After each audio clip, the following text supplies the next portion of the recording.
The most dangerous secrets are often discovered by accident. That's how Lauren's story begins. Not in a battlefield, not in a government war room, not in some high-security military base. No, it began on the roof of an old farmhouse in the middle of nowhere with a woman holding a bent metal antenna. Lauren wasn't a soldier. She wasn't a spy. She wasn't anyone the world would notice if she disappeared tomorrow. She was, by all accounts, an ordinary American woman in her mid-30s, beautiful but modest, carrying herself with that quiet strength most people overlook. And yet, she was about to uncover a secret that could alter the fate of thousands. But before I take you there, waving hand welcome to The Heart Listens, the channel where stories of courage, fate, and hidden human strength come alive. Where are you watching from? Drop your country or city in the comments below. I'd love to know how far these stories travel across the world. Now lean closer, because the deeper you go into Lauren's night, the more you'll realize one truth. Sometimes, destiny hides in static. It was 2:13 a.m. when Lauren climbed the rickety wooden ladder to the roof. The sky was endless black, sprinkled with stars so sharp they looked like they could cut. The air was cold, the kind that wrapped itself around her coat and made her breath turn to fog. She had been fighting with the television all night. The signal was weak, broken, scattering into static every few minutes. And Lauren wasn't the type to give up. So there she was, hair tied back, cheeks flushed from the chill, balancing on the uneven shingles, fiddling with a crooked antenna that hadn't worked right since the last storm. It was supposed to be simple. A twist here, an adjustment there. Maybe she'd finally get her late-night movies back. But instead, she heard voices. Not faint, not random, not even local. Sharp, clear, dangerous. Lauren froze. At first she thought it was a radio station bleeding into the frequency. Maybe some late-night truckers on a CB channel. But then the words hit her. Coordinates, timestamps, coded phrases. And then, something that made her blood run cold. Phase 1 begins at dawn. The northern base will never see it coming. Lauren's hand trembled against the antenna pole. The metal groaned under her grip. She wanted to believe she misheard, that it was nothing. But she knew, deep down, in that place inside us that screams when danger comes close, she knew this wasn't a mistake. She was hearing an enemy transmission. Think about it for a second. What would you do? Standing there in the dark alone, with the night wind clawing at your jacket, if suddenly you realized you were listening to something you were never meant to hear? Most people would climb down, pretend it never happened. But Lauren wasn't most people. Instead, she leaned closer, heart pounding, lips pressed tight. Her blue eyes narrowed as she adjusted the antenna, just a fraction, catching more of the signal. The voices grew sharper. The fuel depot first, then the convoy. No survivors. Lauren's stomach dropped. She knew the place they were talking about. It was just 2 towns over, a military depot that supplied half the region, and they were planning to hit it tonight. Now here's where it gets fascinating. Lauren had no military training. She didn't have clearance. She didn't have any reason in the world to be the one standing there, hearing that plan. But fate doesn't care about reasons. Sometimes the universe doesn't pick the strongest soldier or the smartest agent. Sometimes it picks the one person willing to stand still when everyone else would run. And Lauren, she couldn't move. Not because she was scared, but because something in her told her she had to listen. She had to know everything. Every word, every plan, every piece of information. Because maybe, just maybe, it wasn't just static on her roof. Maybe it was a chance to stop something far bigger than herself. The longer she listened, the darker the conversation became. They weren't just planning one strike. They were planning 3. Lauren clutched the antenna, every muscle tight. The voices were cold, detached, mechanical. Men talking about destruction like they were discussing the weather. And then one voice said something that nearly made her fall from the roof. Our contact inside the States is already in position. She doesn't even know she's working for us. Lauren's chest tightened. Her pulse hammered in her ears. They had someone inside. Someone here? And it was a woman. Who was she? Where was she? Could Lauren be looking at her neighbor, her coworker, someone she passed in the grocery store? The question spiraled, but the answers were locked in the static. Here's where you lean in, because what Lauren didn't know yet was that the very act of her adjusting that antenna had changed everything. If she hadn't climbed that ladder at 2:13 a.m., if she hadn't been stubborn enough to keep twisting that metal pole, if she hadn't been standing in that exact spot under that exact sky, the plan would have gone unnoticed. The attacks would have unfolded, and no one would have known until it was too late.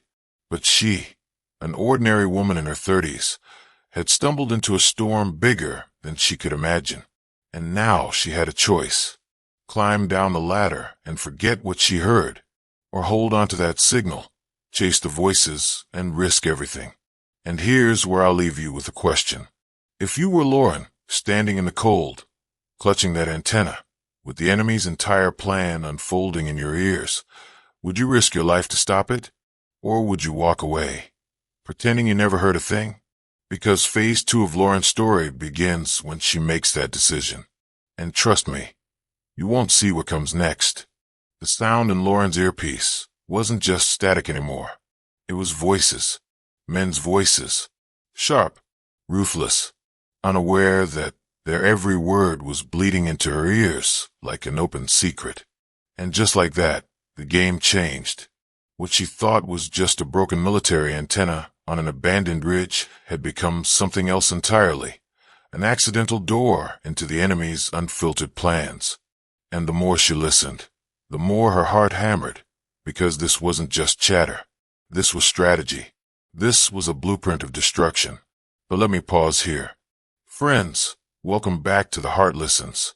We're diving deep into this thriller together, and I have to ask, where are you watching from right now? Drop your city or country in the comments. I want to know who's feeling this suspense alongside me, because what Lauren was about to uncover would test her mind, her courage, and her will to survive. And if you think you know where this is going, trust me, you don't. Lauren pressed herself lower against the icy ridge, snow crunching beneath her jacket as she tried to steady her breath. Every instinct screamed at her, don't move. Just listen. The convoy moves at dawn. No resistance expected. Secure the target before anyone knows. The voices crackled like ghosts across the frequency, half muffled by static, but deadly clear in meaning. Convoy. Target. Dawn. This wasn't background noise. This was a mission in progress, and she was the only one hearing it. Think about that for a second. One woman, mid-30s, alone on a frozen ridge. Her radio cracked open a secret conversation no one else in the entire command chain had access to. The weight of it pressed into her chest. She wasn't supposed to be here. She wasn't even supposed to be listening. Yet here she was. The enemy, unaware. Her country, blind. Lauren caught in between, and the question hung heavy. What would she do with what she just heard? Repeat that last coordinate. The man's voice on the channel was cold, professional, merciless. And when Lauren scribbled the numbers down into the frost with a gloved finger, her pulse stopped. She knew the location. It wasn't some random valley or outpost. It was a hospital, a civilian hospital. Her breath fogged in the bitter air as the truth settled. They weren't planning a skirmish. They were planning a massacre. But here's where the tension twists, friends. Because Lauren didn't have a functioning transmitter. Her antenna was bent, battered, broken. She could hear, but she couldn't send. Imagine the torment of that. The knowledge of lives hanging in the balance. Yet no way to warn them. Her hand shook as she checked her pack again. Fingers numbed from the cold. No spare parts. No backup comms. No second chance. She bit her lip until she tasted iron. Think, Lauren. Think. And then it hit her. She remembered the map. The old relay tower, half a mile down the ridge, abandoned years ago, but still wired to the grid. If she could reach it, If she could patch into its dish, she might amplify the signal enough to break through. Might, but to get there, she'd have to move. And moving meant exposure. And exposure meant death if the enemy scouts were anywhere nearby. The decision wasn't just dangerous. It was nearly suicidal. But so was staying still.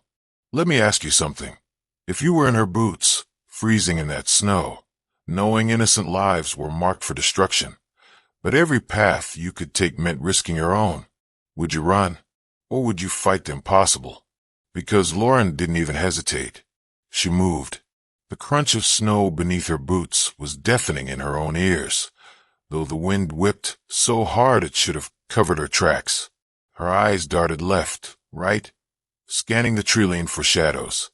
Her breath came in sharp bursts, clouds of fear mixing with determination.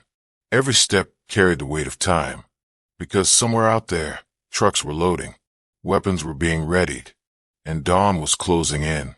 The relay tower rose like a skeleton in the distance, rusted metal ribs against a blood-red sky.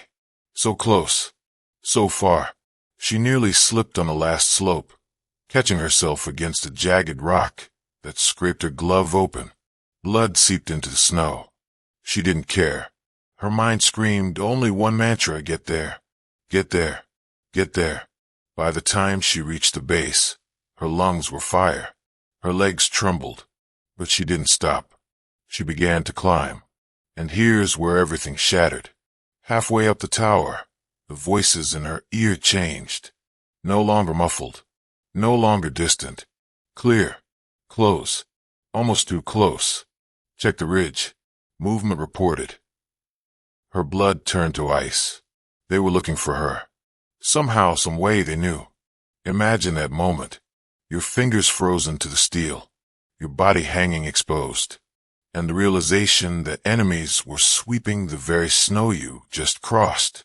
Her grip faltered, her breath catching in terror. But she forced herself higher, inch by inch, like a shadow against the metal skeleton, because she knew, if they found her now, if she fell now, it was over. Not just for her, but for everyone in that hospital. At the top, she ripped open the relay's rusted access box, praying the guts of it still lived. Sparks spat as she jammed wires together, her frozen hands fumbling. Static roared in her ear, then cleared. She had signal. Weak but alive. Now came the impossible part. Transmitting. Her voice cracked as she forced it out into the void. This is Laura Monroe, field technician, grid 27. Emergency broadcast. Repeat, emergency broadcast. Hostile convoy en route coordinates. She spat the numbers into the mic like bullets, praying someone, anyone, was listening. Silence. Then, copy that, Monroe. Say again. Her heart nearly exploded. She wasn't alone. She was through.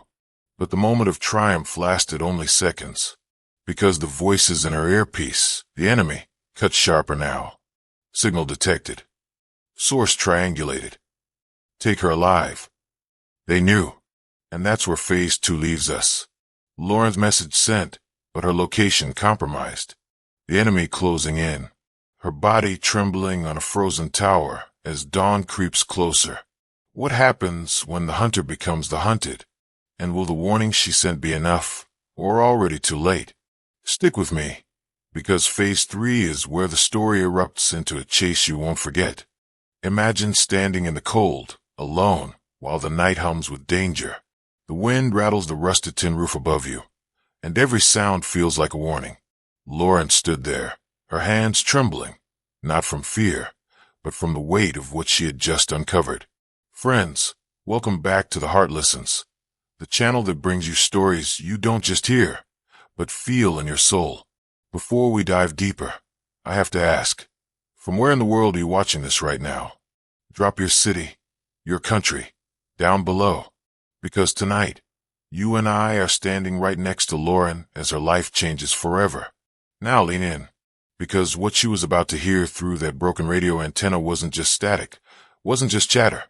It was a plan that could rewrite lives, topple trust, and put her in more danger than she ever imagined. Lauren adjusted the headset, her breath fogging in the icy air. The signal cracked, fizzed, then sharpened into voices.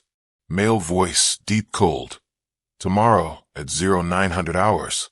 No mistakes. The woman doesn't know yet. Her heart skipped. The woman? Which woman? Could it be me? She froze, her pulse pounding so hard it drowned out the words for a second. Then more whispers, layered, urgent. Another voice, sharp, clipped. She's already near. She thinks she's fixing a signal, but she's the signal. Lauren's lips parted. The signal? It didn't make sense until it did. They weren't just talking about her. They were talking about her location. She wasn't overhearing them by chance. She was part of their plan. And just like that, a truth hit her like a strike of lightning. She was never outside the game. She was the piece that wanted to move. Every nerve in her body screamed for her to run. But another voice inside whispered, "Stay. Listen, if you run, you'll never know the truth." So she stayed, crouched low, fingers gripping the edge of the antenna like it was her lifeline. Static blood again, then cleared. Male voice. "We use her. She won't even know. The bait doesn't bite the hook, it carries it." Lauren's breath caught. Bait. They're calling me bait. She almost dropped the receiver. But then, another part of her flared up. The part that wasn't just an attractive woman in her mid-30s fixing a broken antenna. The part that had lived through battles of heartbreak, silence, and survival. Lauren whispered to herself, "Not today. Not me." Now pause with me for a moment. Imagine being in her shoes. Would you run to the authorities? Would you smash the radio and pretend it never happened? Or would you do what Lauren did? Lean in closer, risk everything. Because curiosity burns brighter than fear?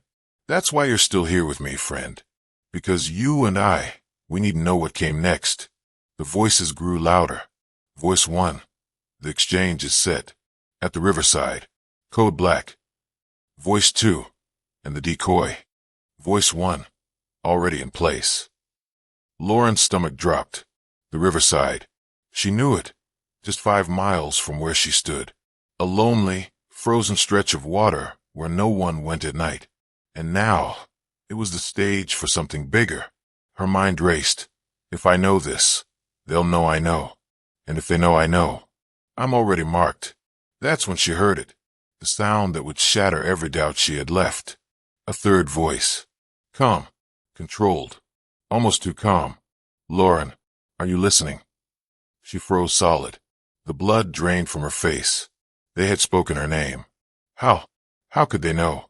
The wind cut sharper against her cheeks, but she didn't feel it. All she felt was the crushing silence after her name echoed through the receiver. "Lauren," the voice repeated. "You've been very helpful tonight." Her chest tightened. Her knees weakened. Helpful? She hadn't said a word. She hadn't moved. But somehow they knew. And then it hit her again. The bait doesn't bite the hook, it carries it. She wasn't listening to them by accident. They wanted her to hear. They planted this. But why? Every second ticked like a hammer in her skull. Run. Hide. Shout for help. No, none of those made sense. They had eyes on her. They had ears in her world. But then, through the layers of terror, a new flame sparked in her chest. If they want me as bait, maybe I can turn the trap around. Lauren adjusted the dials, forcing the signal clearer, refusing to let her shaking hands betray her. She whispered, so soft she wasn't sure if the mic picked it up. "Then let's play." Now here's where it gets even more dangerous. Because at that exact moment, headlights flickered in the distance. A pair of beams, cutting through the fog, coming closer. Were they random travelers on the lonely road? Or were they already here for her? Lauren ducked lower, clutching the radio, heart pounding against her ribs. Her mind screamed, "This is it. Whatever happens next, my life doesn't belong to me anymore. It belongs to this story, to this game." Friends, this is where the story cracks wide open. What Lauren discovered next didn't just change her life. It put her on a path no one could have predicted. And you know what's wild? Every choice she made from here on wasn't about saving herself. It was about uncovering a truth bigger than her, bigger than us. So I have to ask you, if you were standing by that antenna, if the radio whispered your name, If the headlights were coming for you, would you freeze? Or would you fight? Because Phase 4 will reveal exactly what Lauren chose, and the consequences were more shocking than anything she had imagined. The room was quiet, too quiet, and Lauren knew better than anyone. Silence was never safety. Silence was the breath the storm took before it tore everything apart. For hours, she had been listening, piecing together fragments of the enemy's conversation. Plans, coordinates. Something big, something massive was being prepared, and though she couldn't see them, she could feel their presence like a weight in her chest. But tonight something changed. A new voice had joined the frequency. Deeper, colder. A voice that carried authority and finality, like someone used to commanding lives without hesitation. Lauren leaned closer to her battered receiver, heart pounding. Every instinct screamed that what she was about to hear would change everything. And she was right. The heart listens. Welcome back. If you followed Lauren's journey this far, you know how far we've come from that simple night of fixing an antenna. But tonight, we step closer to the edge. Before I tell you what Lauren heard, tell me this. Where are you watching from? Which corner of the world are you joining us as this story unfolds? Because I promise, no matter where you are, you'll feel the chill run down your spine. The man's voice crackled through the static. Tomorrow night, midnight, Phase 0 begins. Phase 0. Lauren's pulse quickened. The enemy wasn't just talking logistics anymore. They were activating something. She grabbed her notebook and scribbled furiously, but her fingers trembled, not out of fear, out of the knowledge that the world as she knew it could change tomorrow night. Then, as if on cue, another voice joined in. This one she recognized. Smooth, mocking, almost playful. Victor, are we sure our little friend on the other side isn't listening? He taunted. Lauren froze. They knew. The cold voice responded. Let her listen. By the time she pieces this together, it'll already be too late. Her blood ran cold. They weren't afraid of her anymore. No, they wanted her to listen. They wanted her to know something terrifying was coming, but not enough to stop it. And that was worse. Lauren pushed away from the radio, pacing the floor of her small, dimly lit cabin. Her boots thudded against the wooden boards, echoing louder than her heartbeat. She wasn't just in danger. She was being toyed with. Curiosity gnawed at her. What was Phase 0? Why tomorrow? Why her? She sat back down, forcing herself to focus, replaying every word in her head. Then she heard it, faint, almost buried under static coordinates. A string of numbers whispered like a secret meant to vanish into the night. But Lauren caught it, and when she plotted the coordinates on her map, her stomach dropped. The target wasn't far. It wasn't a military base. It wasn't a city. It was a dam that powered 3 states. She clenched her fists so hard her knuckles cracked. If the dam fell, millions would be left in darkness. Chaos would spread like wildfire. This wasn't just sabotage. This was war. Her instinct screamed for her to run, to alert someone, anyone, but she knew better. She couldn't just call the authorities. She had no proof beyond scraps of intercepted whispers. And worse, what if the enemy had someone on the inside? What if the very act of calling tipped them off? No, she had to be careful. She had to be clever. And she had to be fast. Lauren strapped her coat tighter, tucked her notebook inside, and whispered to herself, if I don't stop them, no one will. The night outside was black, snow crunching under her boots as she moved quickly toward the only place she could think of for answers. The abandoned Rangers' outpost a few miles north. Why there?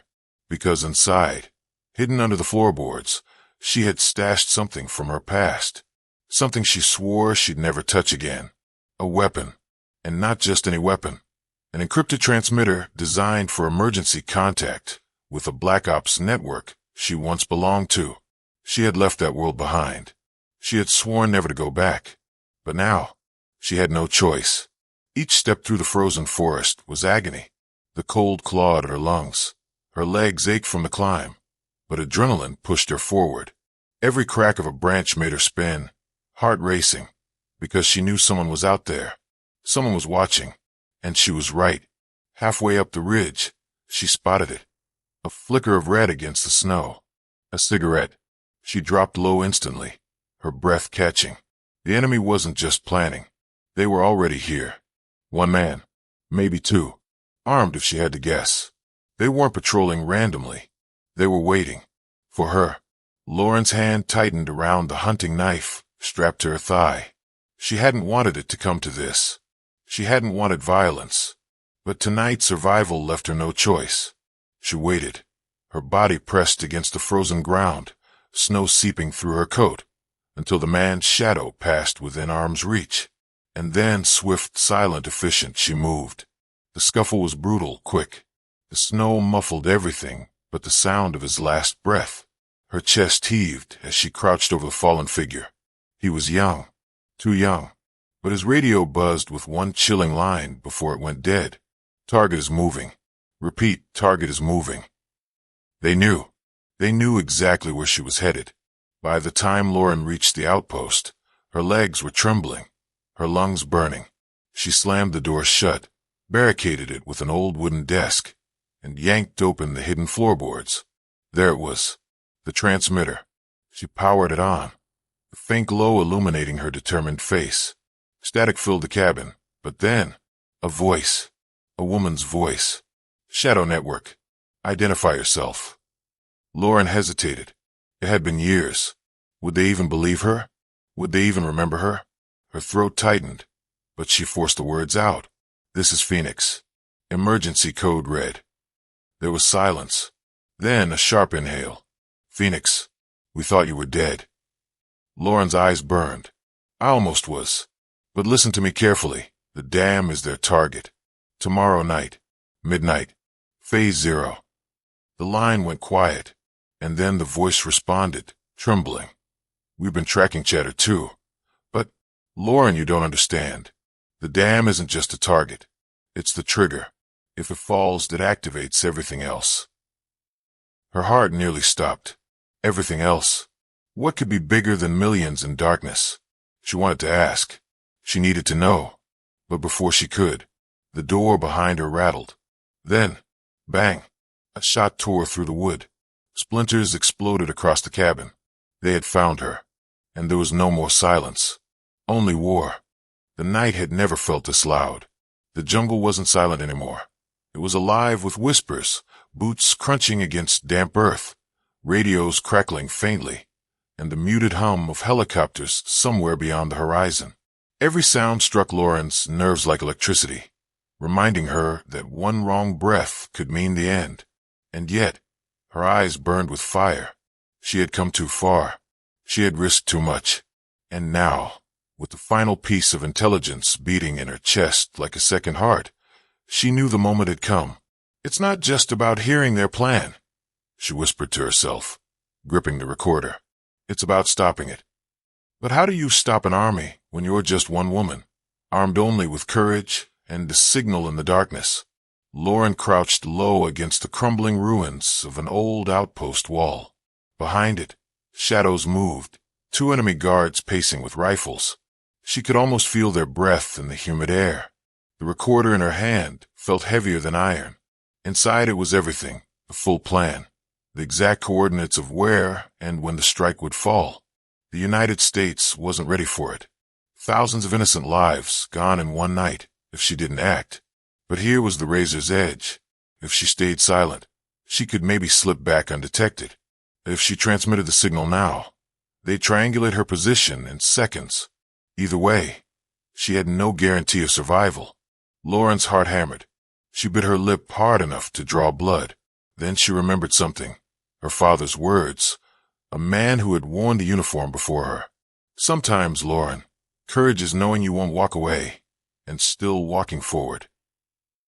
She exhaled sharply, pulled the transmitter from her pack, and raised the small antenna toward the stars. Her fingers shook as she pressed the button. A tiny red light blinked alive. Static hissed. Then, through the white noise, she whispered the code. Falcon to base. Immediate intercept required. Coordinates. 19 degrees north, 71 degrees west. They're moving tonight. Repeat, tonight. The signal burst into the ether. For a second, there was only silence. Then, copy Falcon. Transmission received. Extraction inbound. Hold position. Relief surged through her veins like a drug, but before the wave could settle, a gun clicked behind her. American, a deep voice growled. Lauren froze. Her blood turned to ice. Slowly, she turned her head. A tall enemy officer loomed over her, pistol leveled at her temple. His uniform bore stripes of command, his eyes like steel knives in the moonlight. Behind him, more shadows emerged, soldiers, their rifles aimed directly at her. The jungle had betrayed her. The moment she raised that antenna, they had known. The officer sneered, his English thick but sharp enough to cut. You thought we did not know someone was listening? You thought you could stop us? Foolish. Her pulse pounded in her ears. Sweat trickled down her temple. For a heartbeat, she considered smashing the recorder before they could take it. But the officer saw the thought in her eyes and smiled cruelly. He snatched the device from her grip and lifted it high. Is this what you risked your life for? A toy. Then, without hesitation, he crushed it beneath his boot. Lauren's breath caught. Every ounce of proof, every word she'd captured, it was gone. The men laughed. The officer pressed the gun harder against her temple. And yet she didn't flinch, because deep inside, she knew something they didn't. The signal had already gone through. The recorder was nothing but bait, a distraction. She had outplayed them, and now, all she had to do was survive long enough for help to arrive. Her eyes, sharp as glass, locked onto the officers. You just made your last mistake. At first, the enemy soldiers didn't notice, but Lauren did. Her ears caught the faint rumble, low and distant, rolling across the canopy like a brewing storm. The officer's smirk faltered. He tilted his head. Then the night exploded with thunder. Helicopters, Black Hawks, their blades tore through the sky. Floodlights cutting the jungle open like a blade of fire. The roar shook the ground itself. Soldiers scattered, shouting, firing blindly into the dark. The officer barked orders, but it was too late. The cavalry had come. The jungle erupted into chaos. Gunfire cracked like fireworks. Grenades thudded, shaking the ground. Blinding beams of light swept across the trees. Lauren dove for cover as bullets stitched the earth around her. She felt the air burn past her cheek. Her lungs screamed for breath, her body trembling from the shockwaves. And yet, in the chaos, she saw it. A rope descending from the nearest chopper. Her way out. But between her and that rope stood the officer, still alive, still armed, his fury blazing hotter than the fire raining around them. The world seemed to shrink until it was just the two of them, Lauren and the officer. He raised his pistol. She lunged. The shot tore the air. Pain ripped across her shoulder, but she didn't stop. She tackled him to the ground, the gun clattering away. They grappled in the mud, fists flying, teeth clenched, every strike fueled by rage and survival. His hands locked around her throat, her vision blurred, spots dancing across her eyes. But Lauren's hand found a jagged rock in the dirt. With the last of her strength, she swung, once, twice, until his grip loosened and his body went limp. She stumbled to her feet, gasping, blood soaking her sleeve. No time to think, no time to feel. The rope dangled above her, waiting. Hands blistered, muscles screaming. Lauren climbed. She could hear soldiers below firing up at her, bullets slicing the air. But the Black Hawk rose, carrying her higher, higher, away from the hell below. A soldier leaned out, grabbing her wrist, yanking her inside. She collapsed on the floor of the helicopter, chest heaving, sweat and blood staining her uniform. And then, through the open door, she looked down. The jungle burned. Enemy forces scattered like ants beneath the floodlights. The officer lay motionless in the mud. And Lauren was alive. Back at the base, hours later, she sat wrapped in a blanket, her arm bandaged. A general stood before her, his voice gruff but filled with awe. You didn't just hear their plan, he said. You stopped it. Thousands will live because of you. For a moment, silence hung in the air. Lauren stared at the floor, processing the weight of it all. Then she finally whispered, I was just fixing the antenna. Everyone in the room exchanged glances, not sure if she was joking or dead serious. But Laura knew. That single act, that small twist of fate, had changed the course of history. The camera of imagination pulls back, past Lauren's weary but determined face, past the helicopters returning home, past the jungle now littered with silence, and a single line echoes like a heartbeat. Sometimes the smallest moments create the loudest echoes in history.